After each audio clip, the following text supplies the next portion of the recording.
No matter what happens in this tournament, at least I get dinner time with my buddy Brad. I'm just spinning. Let's go. Quick update. Most people are bagging the tournament inside this building. We are not amongst those people.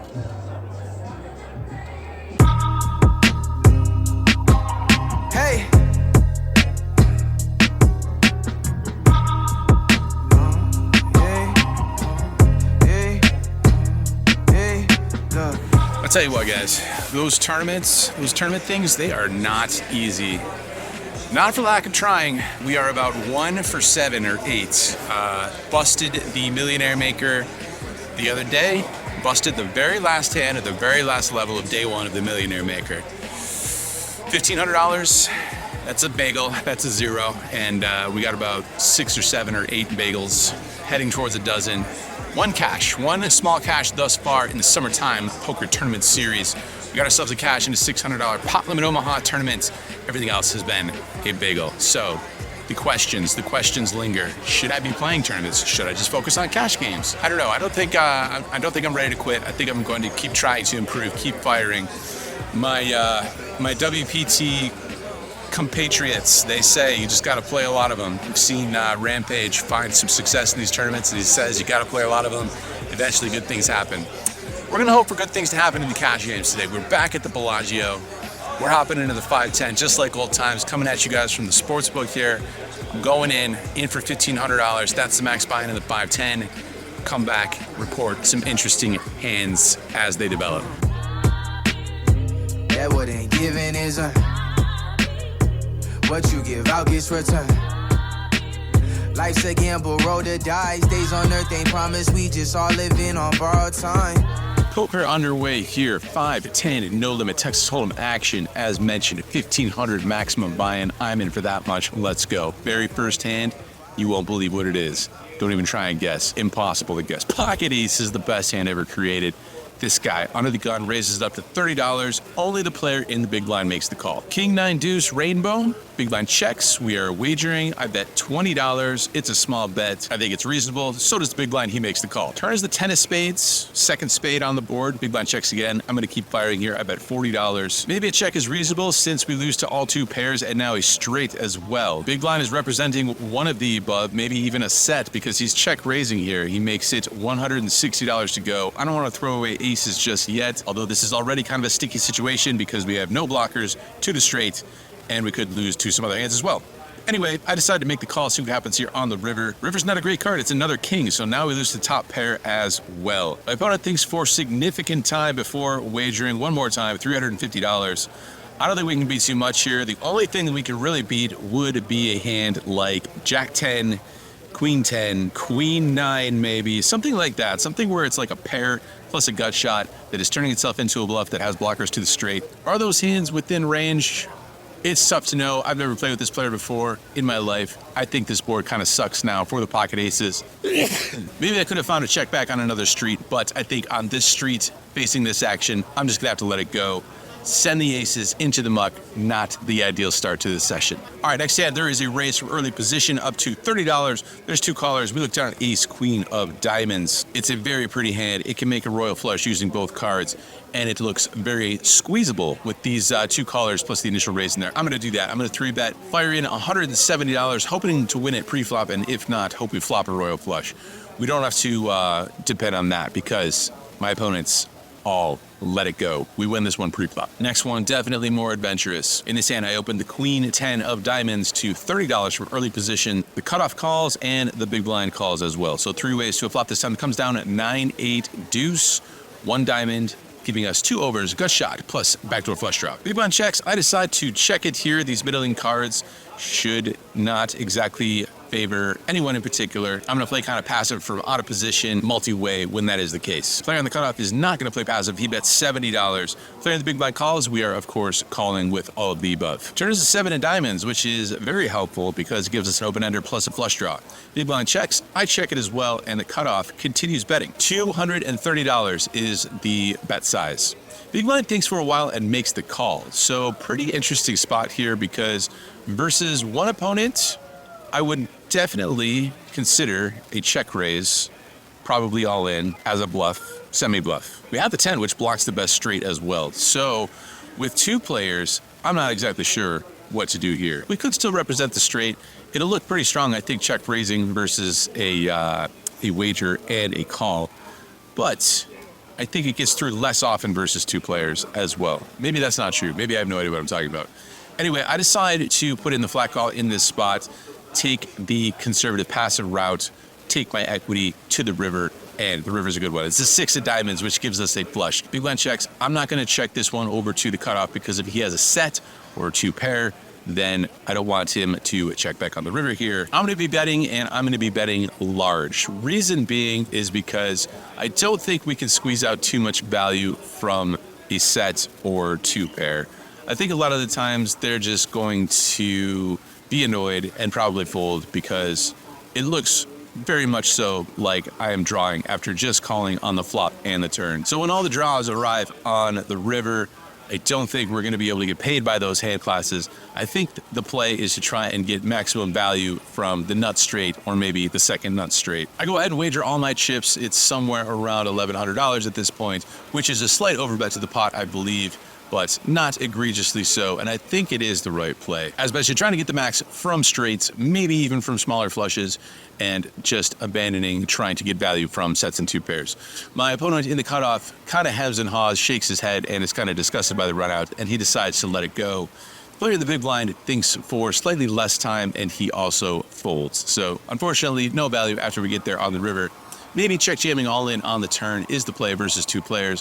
When we do get there, we guarantee that we win the maximum, and we also apply potential fold equity on the turn. Not sure, the way that my opponent was acting and reacting on the river there, following my bet size, really makes me think that he was probably not going anywhere on the turn had we check raise all in, but we would have got there. So anyway, moving on. Action folds around to me on the button in this hand, looking down at pocket tens. Raise it up $30 before the small blind puts in a 3-bet this time up to $110. We're going nowhere, obviously. I go ahead and make the call, and we go heads up to a flop. Flop ourselves an overpair this time. 9, 3 deuce, 2 clubs. Love to see it. My opponent bets $120. Of course, we are losing some hands, but of course, we're never folding. I would consider a raise here if my opponent bets smaller. If he bets somewhere around 1/3, 1/4 to 1/3, definitely put in a raise, I think, a fair amount of the time, versus the slightly more than half pot bet or around half pot. Just get a flat call. Turns to 7 of hearts, second heart, and now my opponent decides to slow down with a check. Gonna have to put some money into this pot. 2 flush draws on board, no free cards. I bet $250, and my opponent pretty quickly releases his hand. Gotta be an ace, king, ace, queen, ace, jack type holding. Tens are good. In this next hand, there's an early position raise up to $30. We look down at 7-6 suited in middle position. Definitely could find some 3-bets here or flats. I think either is fine in a non-raked game. Again, this is a time-raked game.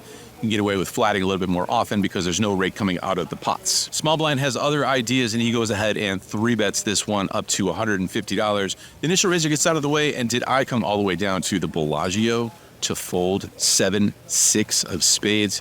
Obviously, once again, the answer is no. So I go ahead and make the call, and we go heads up to a flop. Queen 9-3 rainbow, but with a 9 of spades, which gives us a very enticing backdoor straight flush draw. My opponent bets $90 here, which is one of those down bets. It's one of those smaller wagers. I'm going to continue here with a float. I think calling, raising, or folding probably all on the table here. I decide to call here, take this one to a turn card, see if my opponent slows down, or see if we can improve on the turn. And neither of those things happen. Turns the ace of clubs, second club. This time he bets $300, and we have no choice but to abandon ship. So, who knows? Could have had ace king, could have had pocket queens, could have had ace queen, could have had any number of good hands. Maybe on the flop we could find some raises there. 9 of spades on there definitely provides for a lot of barreling opportunities on various turns and possible rivers as well. Anyway, we lose. In this next hand, the jack of spades is exposed pre-flop, which will become slightly relevant later on. There's one limper before we look down at ace king of spades in the small blind. We are raising, people. Ace king of spades. That's worth at least $60 to me, so I go ahead and bump it up to that number. $60 out of the small blind, and only the limper calls. King 6-6 with 2 diamonds. That's a pretty good flop. I'm gonna go ahead and bet it. Down bet though, $30 is the wager, and my opponent says, you know what, Andrew? get the hell out of here with this $30 wager. Goes ahead and makes it $90 to go. All right, $90 it is. Let's go. Let's get in there. Here's the $90 you requested. It's in the pot. We're off to a turn card. That turn card is a jack. That jack shouldn't change too much because, as mentioned, there was a jack exposed pre-flop. So not really worried about king jack, and especially not worried about when my opponent checks back after I check to him. River is an offsuit 8, which once again shouldn't change too much. Gonna wager here. I'm gonna go sizable because there was a diamond draw out there that missed, and my opponent kind of caps himself when he checks back on the turn. So we're going for value. We're going for a lot of it. I bet $320. My opponent looks none too happy here. Gives it the head shake, one of those situations. He decides to let it go. Maybe he had himself a diamond draw and was semi-bluffing on the flop. Don't think he had a king because I think he very likely would make this call, or at least strongly consider it, and it didn't look like he was considering it at all. I think we get maximum, we get paid off pretty well here if my opponent does happen to have a king. Not the case this time. He lets it go, but we drag in the pots. All right, the table has agreed to a round of straddles, and I am the first to participate. I go ahead and put the straddle on in this hand. Under the gun, it raises it up to $60. Player in the cutoff calls, player in the button calls, and we look down at 7-6 offsuit in the straddle. We could fold here. We could happily fold here. But am I in the mood? Nah, we're trying to make things happen here. It's the summertime, people. That means call 7-6 offsuit if you know what's good for you. I call. We go 4 ways to a flop. 5-4 deuce with 2 spades, which is going to be very interesting for our exact holding. I check it and play in flow. The initial raiser checks, the cutoff checks, and the button puts out a wager. $80 is his bet size, and now, as mentioned, I think we have ourselves a mandatory check raise candidate here. Not only do we have ourselves 7 high, which cannot show down, of course. Not only do we have ourselves an open-ended straight draw, but we've also got ourselves a spade, and we have a blocker to the current nuts. So all of that is definitely going to add up to a check raise from me. $260 is the new price. I'm doing it with my premier raising combo here. The initial pre-flop raiser folds, the cutoff folds, and the player on the button starts thinking for a long time, and we are thinking fold thoughts. Fold, good sir, and before you know it, the Jedi mind trick works. He goes ahead and lays it down, and we are going to go ahead and drag a 4-way pot with the 7 high. You love to see it. All right, additional wagering in this hand where straddle on again, cutoff raises it up to $50. We're on the button looking down at 8-7 suited, and again, a couple of options here. Could flat call, could 3-bet. I decided to take the aggressive route here, mix in the occasional suited connector into our 3-betting range. I think that's wise. I go ahead and bump it up. $170 to go, back to the player in the cutoff who wants to play for even more money. Now I'm kind of hating my decision. He wants to play for even more. He goes ahead and raises it up to $450, the 4 bets. Who doesn't like big pots? Who doesn't want to play for large dollar amounts? Who doesn't want to take a suited connector in position to the streets? I do. I'm in there. I make the call. 2 of us are off to a flop that comes down queen 9-8 rainbow. My opponent checks it here, which is kind of interesting. Oftentimes you will see a 4-better fire a continuation bet on almost all flops, but these medium to high card connected flops I think make sense to go ahead and check it, because oftentimes I will have hands like pocket 9s, pocket 8s, maybe even pocket queens, jack 10 suited, all sorts of stuff that connect with this board. Maybe we can start turning this hand into a bluff, or we can also check back and head to later streets. I decided to check it back. We're off to a turn card, which is essentially a brick. Offsuit 5, although it does add some gut shot straight potential to our holding. My opponent checks it once again, and it's a matter of going for value / equity denial versus the ace kings and ace jacks of the world, or taking the free card, try to improve 2 trips or 2 pair or a straight. I decide to take the latter route, head to the river card, which does not improve us once again. It's a deuce. This time, my opponent finally puts out a bet, and it's $250. This is kind of close because he's giving us such an amazing price, but we beat nothing that he's betting for value. And is he ever bluffing for this price? Is he turning ace 4 suited that he never c-bet until this? Is he gonna bluff with ace jack that he never bet with before? Ace king, is he gonna do that and not just take that hand to showdown? I'm not really finding any bluffs, hardly any bluffs in this spot. And as mentioned, we're not beating any value bets. So I almost toss into 250 just out of curiosity, but find some discipline. I find the fold, do not take the price, let my pair go. Later on, I asked my opponent as he was leaving the table, get racked up, and he was heading out, from the guy. I asked if he mind sharing what he had in this hand, and he told me he had pocket tens, which was definitely a consideration. Perhaps it was jacks, perhaps it was tens, perhaps it was top set. See, pretty reasonable there for that type of holding. I think he was telling the truth. Again, I don't find any hands that I'm beating anyway. So this suited connector adventure ends here. Next hand, and the Straddle is on all the time now. We have turned this into a 5, 10, 20 game, which is pretty fun.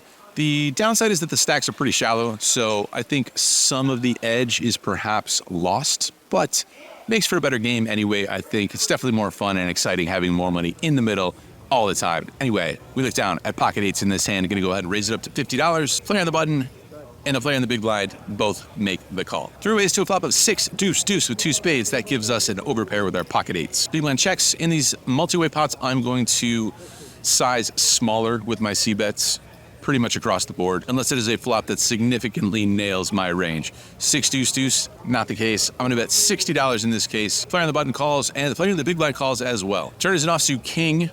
Big blind checks. I decided to check it this time, see what happens, and the player on the button puts out a bet. $130. The big blind gets out of the way. I don't think we want to fold the pocket eights just yet. Maybe he could be betting a hand like ace 6, maybe even pocket 7s, pocket 5s, pocket 4s. Maybe he checks back with some of those hands when the king rolls off on the turn. Tough to know for sure. It's a reasonable price though. I'm in there with my eights. We can still make a full house. I call, and we do not make a full house. River's the ace of spades. Now that front door flush comes in as well. Not really liking this run out too much. I check it, button decides to check back. We rolled over, and it is not good. My opponent had floated the flop with the king jack of diamonds, which makes sense. We gave him a pretty good price. He was in position. Maybe there's a backdoor flush draw. I'm not even sure at this point. All I know is these eights are cooked. The king jack is good. All right, once again, yours truly is in the straddle spot, and there is one limper. The big blind calls the straddle, and we look down at the ace king offsuit. Definitely raising. I make it $120. Back over to the limper who had limped it in the cutoff, and he decides, you know what? It's time. The time has come. Goes ahead, ships it all in there, somewhere around $500. Big blind gets out of the way. Of course, we are snap calling because we have ace king. It's ace king, you guys. Of course, we're calling. What were you thinking? We're going to fold? No, we're not going to fold. We're going to call. And we are in great shape because my opponent has the ace 4 suited. Granted, it is the birthday hand, January 4th, in case anyone is marking their calendars. So we have ourselves 5 cards, myself versus birthday hand. And the flop is not a great one because it brings 2 clubs. The turn is safe. However, the river double pairs the board, which means we are chopping the ace king versus the ace 4. The birthday hand is strong. It's not going to get mowed down by the ace king. No, sir. No, ma'am. Not today. We are splitting this pot. Chop it up. All right, once again, playing 5, 10, and 20. We are looking down at a beautiful pair. It is the great one. It is the greatest one. It's the pocket aces. I make it $50 to go from under the gun. Only the player in the straddle calls, and we go heads up to a flop that comes down. King 10, 8, rainbow. Straddle checks. We could bet reasonable size here. I think there's lots of options on the table. I decided on the down bet. I make it $30 to go, and my opponent in the straddle makes the call. Turn is a total break offsuit 5. So now when he checks it, we're betting more. I bet $180 this time, and my opponent kind of looks at the bet size, kind of looks at the board back and forth, and decides, all right, $180 it is. He makes the call. River is a 9, which completes Queen Jack, which is the most obvious straight draw on the flop. He does check it over to me, though, and it's a decision between checking back, taking these aces to showdown, or going for value. My opponent is having himself a casual night of poker here in the Bellagio. Don't think he's taking the game all that seriously, so versus that type of player, I'm going to go ahead and try and squeak out some small value here. I bet $120 here on the river, which I don't think a solver would ever do, but it's what I did, and I immediately regret it because my opponent check raises up to $300. Unbelievable. I tried to take my bet back and say, can we just check this street? I changed my mind, but they didn't go for that for some reason, so I have to decide whether to call the additional $180 or fold the aces. I decide, I don't think he's check raising as a bluff here. No way, no how, no way. I decide to send the aces into the muck, and my opponent shows us King 10. King 10 offsuit. He had the best hand from the flop, and on the turn, and on the river. Yeah, we were just kind of barreling away into 2 pair the whole time. I think flop and turn are totally fine. River is a decision. I think we could pretty easily check that back, but $120, win for the value. I think a lot of times we'll get a crying call from a king queen or a king jack. variety of holdings in that kind of a situation and a spot. I don't think he's going to fold those hands for $120. So we costed ourselves $120 here in this instance. Make it up other times. Life goes on. Nice answer. We are residing in Stuckville here. There was a bunch of hands that took place that did not go my way. They were not necessarily significant size hands, but we trended downward for a good hour or two, just kind of bleeding away. And yeah, very much finding ourselves in Stuck City. But this interesting hand would significantly impact our session results here. Straddle is very much on, as it has been for quite a while now. We looked at a Queen 10 offsuit late position. We could fold here if we were playing super solid, but that's boring. So I go ahead and raise it up to $50. Folds around to a player in the blinds, I think the big blind, and he goes ahead and 3-bets up to $150. That's not a very big 3-bet sizing. We've got ourselves position. If we're playing, again, super snug, super solid poker, I guess we could fold the offsuit Broadway holding, but that's just not my style. I'm going to go ahead and make the call. Heads up to a flop that comes down at 10-6-4 with 2 clubs. Gives us top pair, queen kicker, backdoor flush draw, possibly nuts advantage here, probably, because I don't think he would 3-bet pocket 4s or pocket 6s. A lot of combos of hands, of strong hands that my opponent's not going to have here. So when he down bets on the flop with our exact hands, I decided to mix it up here, get a little adventurous once again. My opponent bets somewhere to the tune of, I want to say $90. We're going to bump this one up here. Go ahead and raise it up to $300-ish. I'm not sure if this is the best combo to do with. It's not the worst, though, because we have a club. We have ourselves top pair. It's going to be good a lot of the time. We can deny equity from overcards, and we've got some backup potential with the club, as mentioned. Anyway, I raise it up, and my opponent is going nowhere. He makes the call. So perhaps a little worrisome up until the turn comes an offsuit queen. I am such a genius, you guys. I'm the best poker player you've ever seen. I know. You don't have to say anything. Don't worry about leaving the comments down below. I already know. My opponent checks it. I decide to jam all in because it's not that much more money in our stacks at this point. Not super deep. It's a straddle game. It's a 3-bet pot. There was a bet and a raise on the flop, so not too much left to play for. I want to say somewhere in the neighborhood of $800, perhaps. Something like that. I'm going to jam it in there. My opponent shrugs, decides he can't go anywhere. Can't blame him. He makes the call. Can't blame him because he has pocket aces. Yes, we want to run it once or twice. It's better for the vlog to just run it once. These are not life-changing pots, but it will be annoying if we lose this one for sure because it's getting late at the Bellagio. It's getting quite late. Let's not lose this one, dealer. One time it is, and we do not lose this one. The 2-pair is good. We cracked the aces. It's not exactly my proudest hand of all time. We could have folded on various streets. Definitely pre-flop. We weren't going to fold on the flop. We didn't have to raise, but we did, and it all worked out. Life is good. Hey.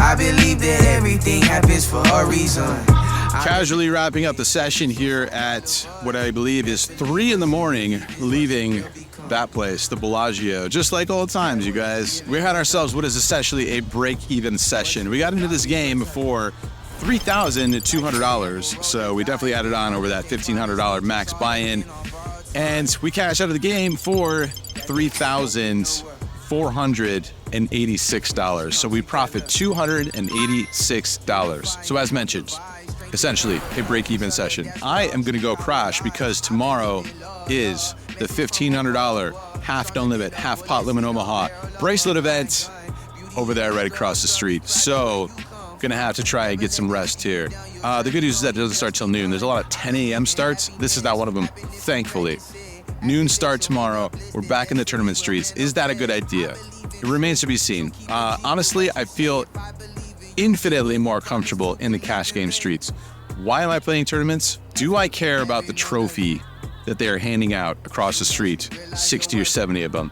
Honestly, not really. I think it would be super cool to have a group of friends and family and people that want to see you succeed, and we can all root together for turns and rivers that are favorable on the final table. I think that would be awesome. I think it'd be really cool to have an after party after a giant score in a tournament. All that stuff would be really cool. Of course, the money would be fantastic as well. do I care about that trophy that they're handing out over there? The bracelets, it's not top of list, honestly.